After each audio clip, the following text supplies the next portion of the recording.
हर कार्यकर्ता को, साथी को अपनी बात कहने का अवसर मिले। दोगनी जी, हम आपसे बता दें कि ये जो जितने चेहरे दिख रहे हैं विषम परिस्थिति में भी काम कर रहे हैं, और विषम परिस्थिति में कई बार बहुत सा नुकसान उठा के काम कर रहे हैं, पर आज भी वफादारी के साथ, समर्पित भावना के साथ ये कांग्रेस पार्टी के साथ खड़े। और स्वाभाविक है जो भी बातें निकलती हैं, चूंकि आप भी वरिष्ठ नेता हैं, विधायक 2 बार आप रह चुके हैं, आपने भी भारतीय जनता पार्टी के वरिष्ठ नेता को चुनाव हरा के यहाँ तक पहुँचे हैं, पूर्व विधायक हमारे लक्ष्मण सिंह जी हैं। आपको भी, जब आप भी अपने यहाँ की बैठक लेते होंगे, जब संगठन में बात करते होंगे, तो ये सारी चीज़ें आपके समक्ष आती हैं, कोई नई बात नहीं है। और मुझे लगता है कि हम जिस परिस्थितियों से गुजर रहे हैं, तो हर कार्यकर्ता अपने मान सम्मान की चिंता में है और वो रास्ता खोजता रहता है।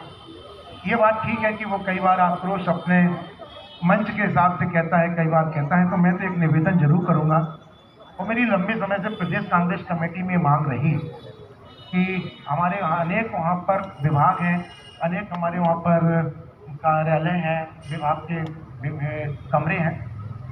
मेरी लंबे समय से मांग ये रही कि आप एक टेबल पूरे प्रदेश के लिए एक वो जरूर बनाइए जो हमारे कार्यकर्ताओं की पीड़ा रहती है, उनकी अपनी शिकायतें रहती हैं, वो उस टेबल तक जाएं और वो सही है या गलत है, कहीं उनका निराकरण हो सके, ताकि उनको भी ऐसा लगे कि हमारी बात को हमारा संगठन सुनता है। दिल्ली जाने की बात हो, चाहे भोपाल जाने की बात हो, 16 तारीख को प्रदेश कांग्रेस कमेटी की सामान्य अध्यक्ष ने आह्वान किया है। विधानसभा का घेराव है, उस दिन से विधानसभा चालू होना है, सारे विधायकगण भी हमारे वहीं रहेंगे। और अगर उन्होंने ऐलान किया है, आह्वान किया है, तो हम सबको वहाँ पहुँचना है। और मैं आपको बता दूँ कि यहाँ पे ये जितने चेहरे हैं, ये कोई पहली बार इनके लिए मौका नहीं, ये अनेक ऐसे कार्यक्रमों में, आंदोलनों में भोपाल और दिल्ली जा चुके हैं और अपनी क्षमता से, अपनी शक्ति भर ये उपयोग करके जाते हैं। इनका अपना एक जज्बा होता है, अपने संसाधन भी खुद जुटा लेते हैं, चाहे वो एक व्यक्ति के संसाधन जुटाएं, चाहे 4 के लिए जुटाएं, अपना करते हैं, जाते हैं। सिर्फ कमी और बेसी है तो इस बात की है कि हम ये मान के चलते कि हमारा कार्यक्रम हो गया, चलो हो गया यार, कैसा भी अपन ने कर तो लिया, अपन ने बुला लिया, ना सही 100% 50% आ गए, ना सही 25% आ गए, हमारा कार्यक्रम हो गया, हमारा समझ। ये जो है, ये शायद हमें कभी कभी नुकसान देती है। हमें इसकी समीक्षा होनी चाहिए कि कहाँ से, किस जिले से, किस विधानसभा से क्या उपस्थितियाँ रहीं, उनके साथ कौन कौन लोगों का क्या समर्पण रहा। अगर ये समीक्षा हम उसके बाद कर लें तो उनका उत्साह भी बढ़ता है और विश्वास भी जमता है। आज अगर कांग्रेस पूरे मध्य प्रदेश में, जबलपुर में नहीं, मतलब मध्य प्रदेश और बल्कि देश में, अगर हम कहीं पिछड़े हैं, कमजोर हुए हैं, तो उसका एक कारण यही है कार्यकर्ता का नेता के प्रति अविश्वास और नेता का कार्यकर्ता के प्रति अविश्वास। ये जो हमारे बीच के विश्वास की कड़ी है, ये क्षतिग्रस्त हुई है, जिसके कारण शायद आज हम कांग्रेस के लोग इस स्थिति में यहाँ पर पहुँच गए। ये सब आप लोगों के अपने अनुभव की चीजें हैं। तो मैं यही निवेदन करूंगा कि आप जो भी चीज जो भी करें, समीक्षा जरूर करें, ताकि प्रोत्साहित होते रहे हमारे लोग। अब मैं बात करता हूँ अपने कांग्रेस साथियों की। साथियों, आपका जिस प्रकार से आपकी अवहेलना होती है या आपको ऐसा लगता है कि आपको अपमानित होना पड़ता है, तो ये तो बिल्कुल बात सही है और अभी आपको होता रहना पड़ेगा, क्योंकि आज कांग्रेस पार्टी के पास, आपके पास देने के लिए कुछ नहीं है। और ये बात भी आपकी सच है कि कांग्रेस ने जिन जिन को दिया, उन सारे लोगों ने कांग्रेस की पीठ में छुरा भोंका, पर आज जो लोग कांग्रेस में हैं उनको कुछ नहीं मिला। ये बात भी सही है कि आपकी इस बात के लिए हम तारीफ करेंगे कि ना मिलते हुए भी आप समर्पित भावना से पार्टी के साथ खड़े हो, आप कांग्रेस के प्रति खड़े हो, इसके लिए हम आपका सम्मान भी करते हैं। पर याद करो आप, और चेहरा देखो राहुल गांधी जी का। राहुल गांधी जी को कितनी जिल्लत नहीं उठाना पड़ रही, गांधी परिवार को कितना अपमानित नहीं होना पड़ रहा। वो गांधी परिवार, वो नेहरू गांधी परिवार जिसने अपना सर्वोच्च इस देश को दिया, जिनके दरवाजे से अनेक मंत्री, मुख्यमंत्री और राष्ट्रपति जहां से बनते रहे और जिस निर्णय होते रहे हों, जिस घर से, आज उन्हें अपमानित होना पड़ रहा और धिक्कार है।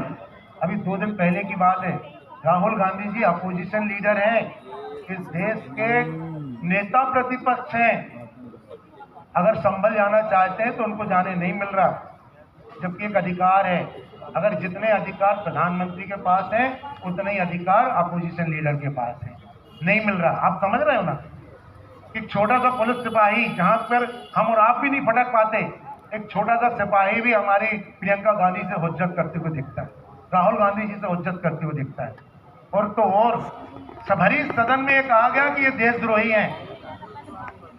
सोचो आप, अगर भरी सदन में भारतीय जनता पार्टी का सांसद कह रहा है कि राहुल गांधी नेता प्रतिपक्ष हैं, संवैधानिक पद पे हैं, संविधान में लिखा हुआ पद है, वो उससे सम्मानित हैं, और उसके बाद उन्हें देशद्रोही कहा जा रहा। उनके बाहर जो अब क्या कहते हैं उन भारतीय जनता पार्टी नेताओं को, जिनको इस समय बुद्धिहीनता कहते हैं या पागलपन कहते हैं, बाहर उनके प्रवक्ता कह रहे हैं कि राहुल गांधी जी देशद्रोही हैं।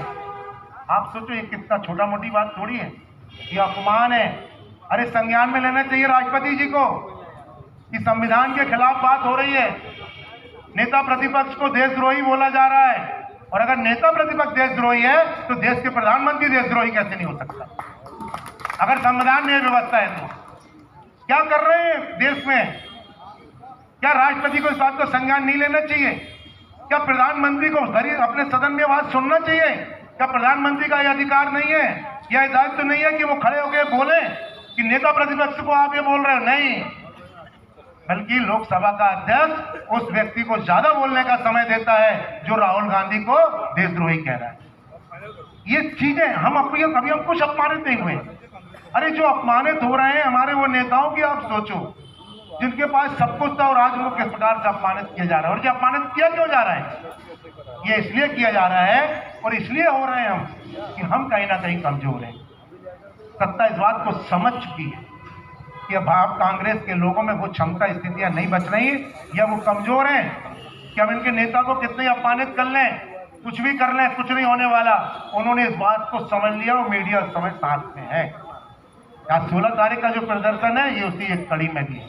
उसमें बेरोजगारी, जनता की बात, जनता के मुद्दे हैं, बेरोजगारी है, महंगाई है, हमारे अल्पसंख्यक भाइयों पर अत्याचार, अनुसूचित जाति के लोगों पर अत्याचार, ऐसे सात पिछड़े वर्ग के लोगों के साथ अत्याचार, इन सब को लेकर विधानसभा का घेराव हो रहा है। वो घेराव हो ही इसलिए रहा है कि हमें ये बताना है कि कांग्रेस को कमजोर मत समझो आप। सत्ता में नहीं है इसका मतलब ये नहीं है कि सत्ता में अगर नहीं है तो हम कमजोर हो गए। सत्ता में तो हम आजादी की लड़ाई में भी नहीं थे, तब भी हम लड़ाई लड़ रहे थे। हाँ, ये जरूर है कि आपके साथ धोखा हुआ है, जिनके लिए आप लोगों ने काम किया। अभी रुक्मणी बोल रही थी, बिल्कुल सही बात बोल रही थी कि आपके साथ धोखा हुआ है। आप जिनके लिए मेहनत करते हो वो आपकी मेहनत को नीलाम करते हैं और भाजपा में जाके अपने आप को महिमा मंडित करने की कोशिश करते हैं। हुआ है हमारे साथ धोखा। और ये धोखा क्या, हमने तो डोंगरे जी, हम आपसे बताएं, जब हम लोकसभा चुनाव में कैनवासिंग कर रहे थे, अनेक मतदाताओं ने हमसे कहा कि दिनेश जी आप तो नहीं चले जाओगे भाजपा में।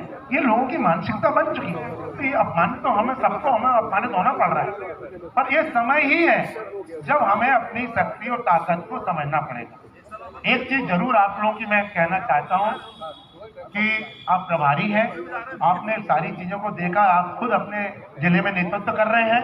कम से कम संगठन के विषय में आप लग के इन कार्यकर्ताओं के प्रति विश्वास जरूर जमा दें। ये बेचारे बहुत परेशान हैं, जब कई चीजें तो बोल पाते हैं, कई चीज नहीं बोल पाते हैं, परंतु इनसे मेरा ऐसा रिश्ता है कि ये मेरे से सारी बातें कर लेते हैं। सारी चीजें क्या है कि सारे क्षेत्रों में आपको पूरे मध्य प्रदेश में संगठन को महत्व देना है। संगठन का मतलब व्यक्ति नहीं है और व्यक्ति से मतलब खाली एक पदाधिकारी नहीं है। संगठन का